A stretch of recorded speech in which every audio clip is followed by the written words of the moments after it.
Hi hello friends, welcome back to Megha recipes and blog channel. ಯಾರೆಲ್ಲ ನಮ್ಮ ಚಾನಲ್ನ subscribe ಮಾಡ್ಕೊಂಡಿದ್ದೀರೋ ಎಲ್ಲರಿಗೂ ಧನ್ಯವಾದಗಳು. ನಾನಿವತ್ತು ಯಾವುದೇ ಅಕ್ಕಿನ ಅಥವಾ ಬೇಳೆ ನೆನೆಸ್ದಲೆ ಇನ್ಸ್ಟಂಟಾಗಿ ಮಸಾಲೆ ದೋಸೆ ಮಾಡೋದು ಹೇಗೆ ಅಂತ ಹೇಳ್ಕೊಡ್ತೀನಿ. ಅದನ್ನ ಇಂಗ್ರೀಡಿಯೆಂಟ್ಸ್ಗಳನ್ನ ನೋಡ್ಕೊಂಡು ಬರೋಣ ಬನ್ನಿ. 2 ಬ್ಯಾಡ್ಗೆ ಮೆಣಸಿನ್ಕಾಯಿ, 2 ಒಣ ಮೆಣಸಿನ್ಕಾಯಿನ ನೀರಲ್ಲಿ ನೆನೆಸಿಟ್ಕೊಂಡಿದ್ದೀನಿ.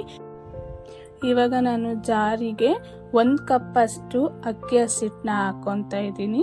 ಅದ್ರ ಜೊತೆಗೆ ಅದೇ ಕಪ್ಪಲ್ಲಿ ಅರ್ಧದಷ್ಟು ಕಡಲೆ ಹಸಿಟ್ಟು ಹಾಕೊಂಡಿದ್ದೀನಿ. 2 ಆಲೂಗಡ್ಡೆನ ಮೇಲ್ಗಡೆ ಸಿಪ್ಪೆ ಹೊರ್ಕೊಂಡು ಮೀಡಿಯಂ ಸೈಜಲ್ಲಿ ಕಟ್ ಮಾಡ್ಕೊಂಡಿದ್ದೀನಿ. ಅದಕ್ಕೆ 1 ಕುಪ್ಪದಷ್ಟು ಬೆಳ್ಳುಳ್ಳಿನ ಹಾಕೊಂಡಿದ್ದೀನಿ. ಮತ್ತೆ ಆವಾಗಲೇ ನೆನೆಸಿಟ್ಟ ಮೆಣಸಿನ್ಕಾಯಿ ಕೂಡ ಹಾಕೊತಾ ಇದ್ದೀನಿ. ಜೊತೆಗೆ 1 ಕಪ್ ಅಷ್ಟು ಮೊಸರನ್ನ ಆ್ಯಡ್ ಮಾಡ್ಕೊತಾ ಇದ್ದೀನಿ. ಇವಾಗ ಇದಕ್ಕೆ ನಾನು ರುಚಿಗೆ ತಕ್ಕಷ್ಟು ಉಪ್ಪು ಹಾಕೊತಾ ಇದ್ದೀನಿ. ಇದನ್ನ ನಾವು ದೋಸೆ ಹಸಿಟ್ಟು ಬರೋ ಥರ ಆ ಕನ್ಸಿಸ್ಟೆನ್ಸಿಲಿ ಗ್ರೈಂಡ್ ಮಾಡ್ಕೊಂಡಿದ್ದೀನಿ. ಗ್ರೈಂಡ್ ಎಲ್ಲ ಆದಮೇಲೆ ಅದಕ್ಕೆ ಸ್ವಲ್ಪ ಸೋಡಾ ಹಾಕ್ಕೊಂಡು ಮಿಕ್ಸ್ ಮಾಡ್ಕೊತಾ ಇದ್ದೀನಿ. ನೀವು ಗ್ರೈಂಡ್ ಮಾಡ್ಕೊಳ್ಬೇಕಾದ್ರೆ ಹಸಿಟ್ಟು ತುಂಬ ಗಟ್ಟಿ ಅನಿಸಿದ್ರೆ ಸ್ವಲ್ಪ ಮೊಸರು ಆ್ಯಡ್ ಮಾಡಿಕೊಂಡು ನೀವು ದೋಸೆ ಹಸಿಟ್ಟನ್ನ ಮಾಡ್ಕೊಬೋದು.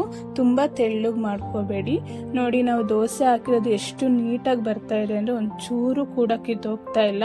ನಾವು ಅದಕ್ಕೆ ಬಟರ್ ಕೂಡ ಆ್ಯಡ್ ಮಾಡ್ಕೊಂಡಿದ್ದೀವಿ ದೋಸೆಗೆ ಚೆನ್ನಾಗಿರುತ್ತೆ ಅಂತ. ನೀವು ಬಟರ್ ಇದ್ದರೆ ಬಟರ್ ಆ್ಯಡ್ ಮಾಡ್ಕೊಳ್ಳಿ, ಇಲ್ಲ ಅಂದರೆ ಆಪ್ಷನಲ್ ಆಗಿ ಈ ಕೂಡ ಆ್ಯಡ್ ಮಾಡ್ಕೊಬೋದು. ಮಕ್ಕಳುಗಳು ಮಸಾಲೆ ದೋಸೆ ಬೇಕು ಅಂತ ಹಠ ಹಿಡಿತಾ ಇರ್ತಾರೆ. ಅವಾಗ ನೀವು ಹೋಟೆಲ್ಗೆ ಹೋಗಿ 80 ರೂಪಾಯಿ ಎಲ್ಲ ಕೊಟ್ಟು ತರೋ ಬದಲು ಮನೇಲೇ ಈ ಥರ ಈಸಿಯಾಗಿ ರೆಸಿಪಿನ ಮಾಡ್ಕೊಬೋದು. ಮಕ್ಕಳಿಗೆ ಬಾಕ್ಸಿಗೆ ಕೂಡ ಹಾಕ್ಕೊಡ್ಬೋದು. ಎಲ್ಲ ಖಾಲಿ ಮಾಡ್ಕೊಂಡು ಬರ್ತಾರೆ, ತುಂಬ ಇಷ್ಟಪಟ್ಟು ತಿಂತಾರೆ. ನೋಡಿದ್ರಲ್ಲ ಮಸಾಲೆ ದೋಸೆ ಎಷ್ಟು ಚೆನ್ನಾಗಿ ಬಂದಿದೆ ಅಂತ. ನೀವು ಕೂಡ ಈ ರೆಸಿಪಿನ ಮನೇಲಿ ಟ್ರೈ ಮಾಡಿ. ನಿಮಗೆ ನಮ್ಮ ರೆಸಿಪಿ ಇಷ್ಟ ಆಗಿದ್ರೆ ನಮ್ಮ ಚಾನಲ್ನ ಶೇರ್ ಮಾಡಿ, ಲೈಕ್ ಕೊಟ್ಟು ಮತ್ತು ಸಬ್ಸ್ಕ್ರೈಬ್ ಮಾಡ್ಕೊಳ್ಳಿ. ಮತ್ತೆ ಇದೇ ಥರ ರೆಸಿಪಿಗಳನ್ನ ತಗೊಂಡು ಬರ್ತಾ ಇರ್ತೀವಿ. ನೆಕ್ಸ್ಟ್ ವಿಡಿಯೋದಲ್ಲಿ ಸಿಗೋಣ. Bye friends.